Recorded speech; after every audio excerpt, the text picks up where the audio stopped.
Hi, everyone. First of all, this is not going to be a lightning talk. First thing I want to do is to thank CUI and Mary for being such strong partners to Shorefast and for bringing us all together. Okay, I am here. I'm Zita, and I'm here to launch, the official launch of the Shorefast Institute for Place-Based Economies. We used to call it community economies until we realized nobody knows what a community is. This new institute is a part of the national charity called Shorefast. I'm going to use my time here to explain what it is, why Canada needs it, and what it will do. But first, a bit of background. We established Shorefast in 2004 with a simple intention: to put another leg on the economy of this place that you just saw here called Fogo Island. When we started, I had an outsized business career under my keel, but absolutely nothing prepared me for the difficulty of this work. It took me a long time to realize that the challenge wasn't entrepreneurial or operational or financial, it was structural. The Canadian economy, and this is what my talk's really about, the Canadian economy is optimized for institutions, not for places. And this structural disconnect makes place-based development exceedingly hard. The Shorefast Institute emerges from this hard-won experience, and it is a learning platform, and it's a connective tissue that we dearly wish we had had when we started. Fogo Island has shaped just about every question I have ever asked about business, economics, and the future of this country. I grew up there in a place very rich in relationships. Everything we needed, the food, care, connection, belonging, purpose, all came from three sources: the ground beneath us, the ocean around us, and the people beside us. That was our economy, and it was our security. And then everything changed. It took me years to find the words for it, but I found them in a nursery rhyme. Hey, diddle diddle, the cat and the fiddle, the cow jumped over the moon. The little dog laughed to see such sport, and the dish ran away with the spoon. The arrival of industrialized fishing fleets took the very thing we used to feed ourselves. Those fleets were extraction machines designed for turning fish into money. It was the first time, but far from the last, that I saw what happens when life is strangled by an excess of narrow, short-term economic logic. The inshore fishery that sustained us for centuries collapsed, and our community faced almost certain resettlement. But that didn't happen. My parents' generation undertook the now famous Fogo process. They came together across communities to rebuild the economy, focusing on the specific assets of the place. This Fogo process shaped my understanding of human dignity and agency, and showed me what a community can do.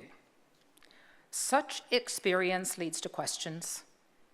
What has value? How are the things that have intrinsic value, like fish, converted to financial value? For whom? And who decides? And questions about place. How does a place, especially a small place, belong to a vast country? What is the connective tissue that holds us together? These questions are not abstractions. They are deeply human, national development questions. They're questions about the behavior of money. They are questions about how do we intend to live together in this vast country. As a university student, I worked as a cashier at Goldstein's IGA on Elgin Street, like just over there.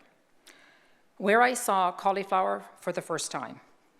It got me thinking about fractals and seeing Fogo Island as one floret in the cauliflower that is Canada.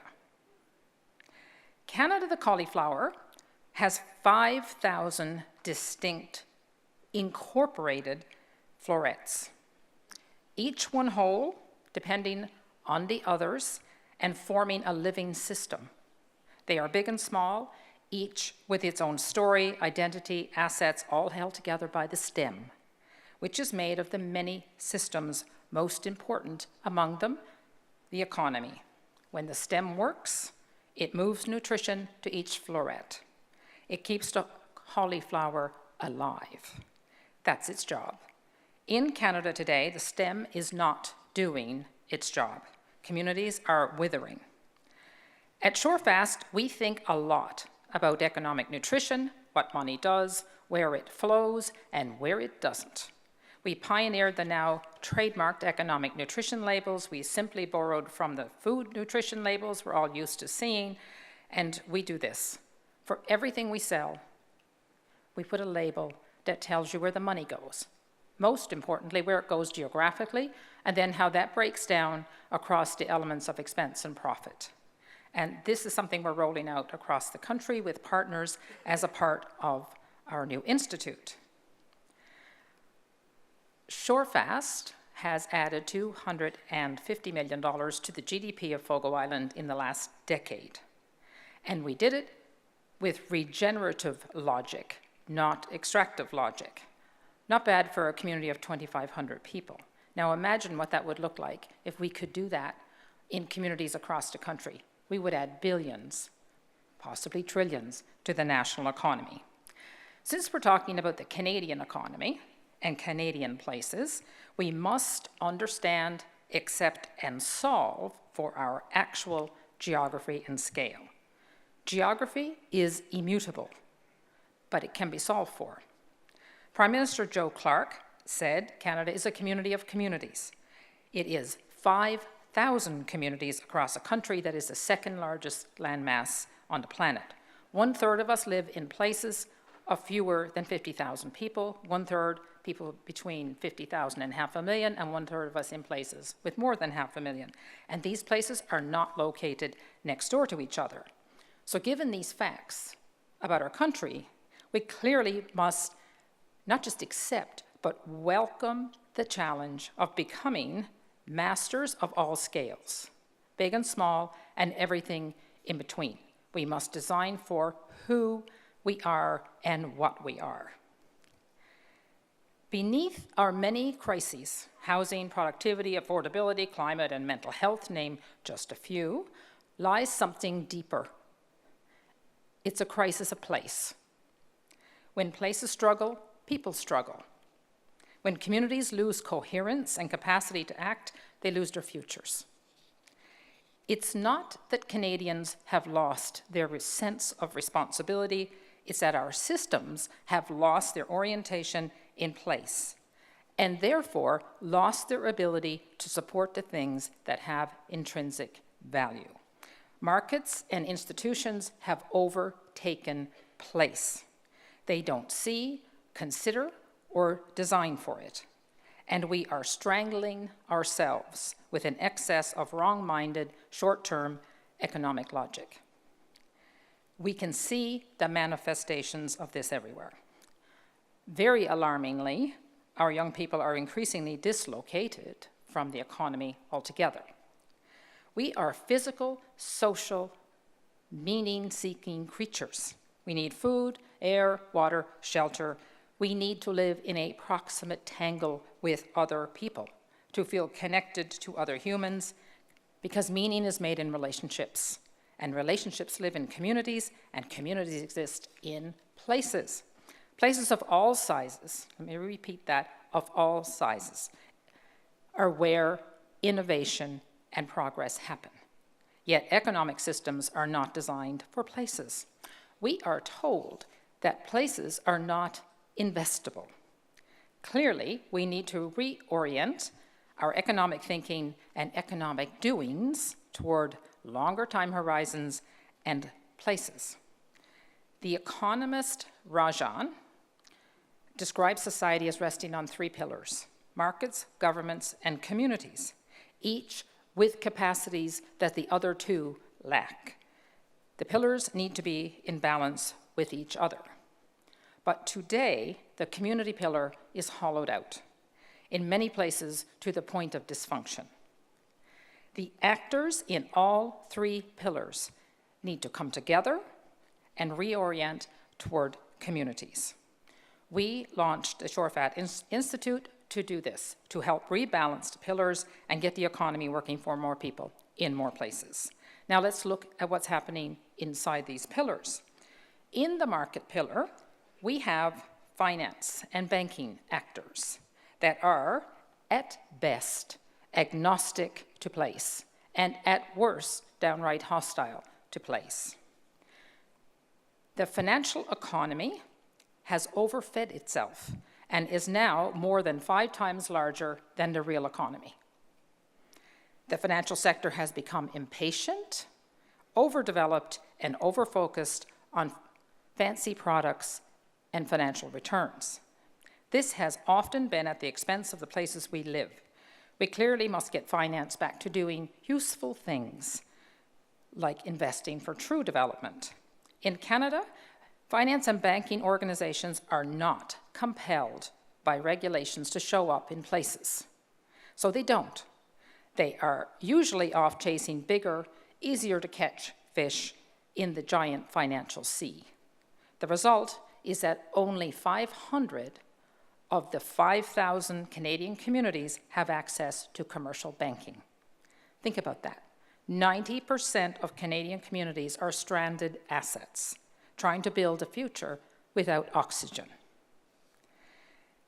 And this has paid off for the banks. You no doubt noticed over the past few days that our banks are reporting higher than expected profits at a time that most Canadians feel strangled by financial despair. This may be shocking and upsetting, but it isn't surprising, given the disconnect between the financial economy and the real economy. When investment capital does show up in places, it tends to be self-serving and transactional and rarely becomes meaningful local development.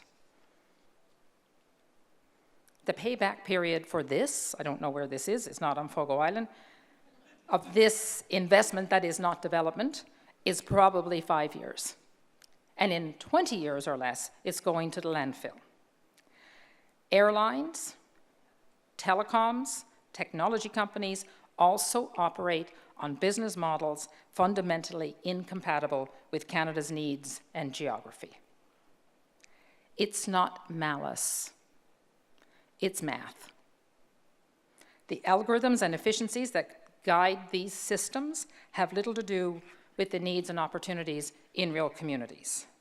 We need the finance and other market actors to come back to the ground and come back to communities. I'm going to talk about the government pillar a little bit.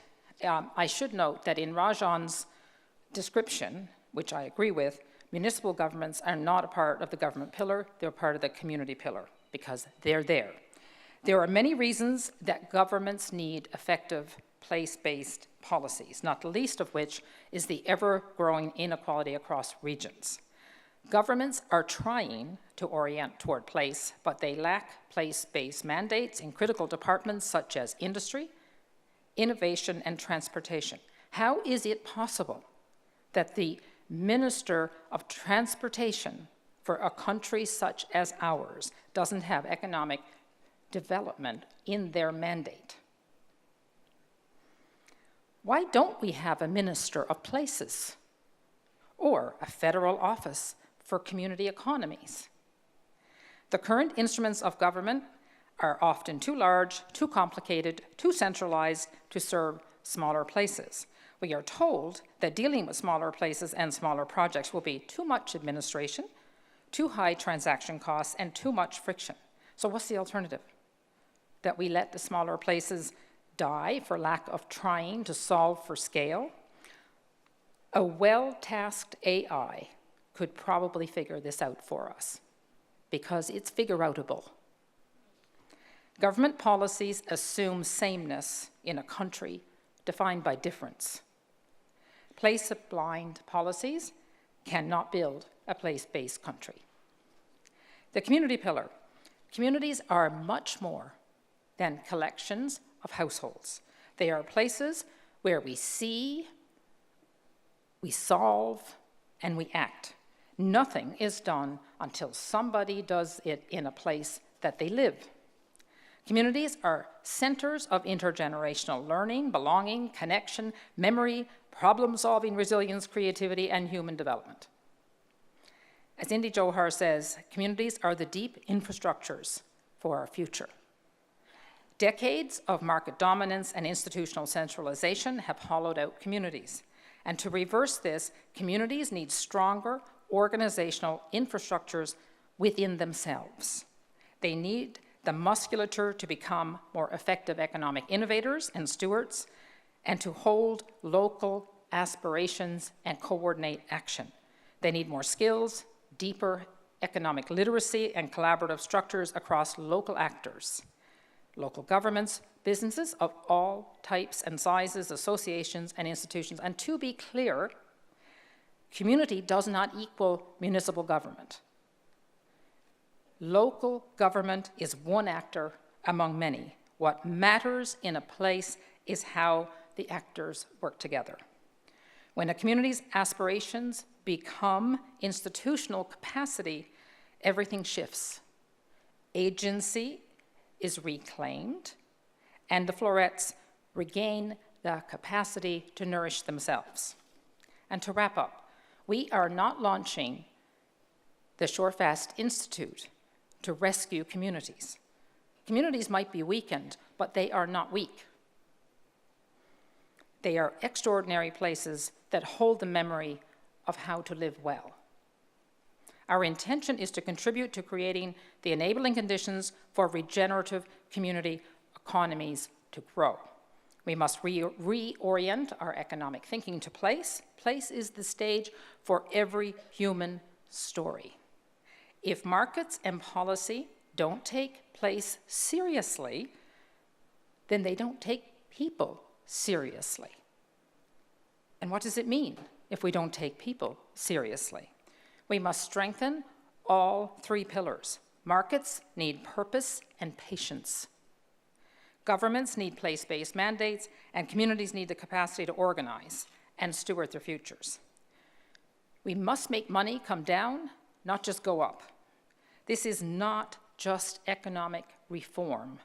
It is also a moral reorientation to ensuring that financial wealth feeds the stem and moves through the florets of our cauliflower nation. We must build connective tissue among places. Communities learn best from each other. The realities of Estevan and the realities of Sault Ste. Marie are different, but they rhyme. We created the Shorefast Institute because the work ahead is larger than any one community, any one government or market actor. The Institute serves as connective tissue to build community capacity, support practitioners, translating lived experience into usable frameworks that span governments, markets, and communities of all sizes. ShoreNet is the emerging network that will support the work of the Institute, and it will connect economic stewards from across the country. John Ibbotson and Daryl Bricker said in their recent book, Breaking Point, about Canada, that Canada is not a love story. It's an arranged marriage held together by barely managed tensions. Maybe so. But it is also a country of thousands of much-loved places. Those places are a part of our national wealth. People everywhere care about their communities. They have pride in their heritages, their identities, their cultures, and find wonder in the natural assets and specificities of each place. They deserve to know each other and to learn from each other to bring local innovations to a countrywide scale and impact. Individual communities are facing country-sized challenges with local-sized tools. We need to build bridges between ground-up development and top-down policy and investment, and we need to make linkages across the three pillars. Nation building is community building, and community building is nation building.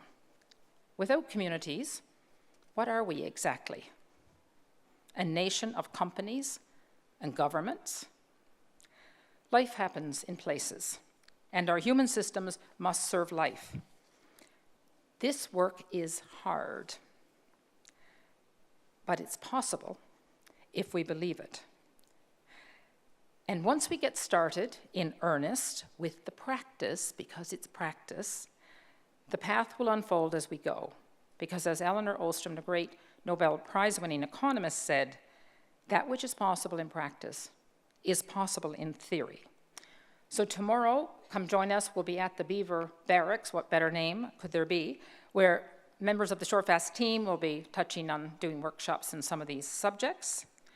We can get the dish to bring back the spoon to the places we live, but only if we tackle the very core of our economic logic, not just redecorate at the edges. And that, good people, is our shared work. Thank you very much.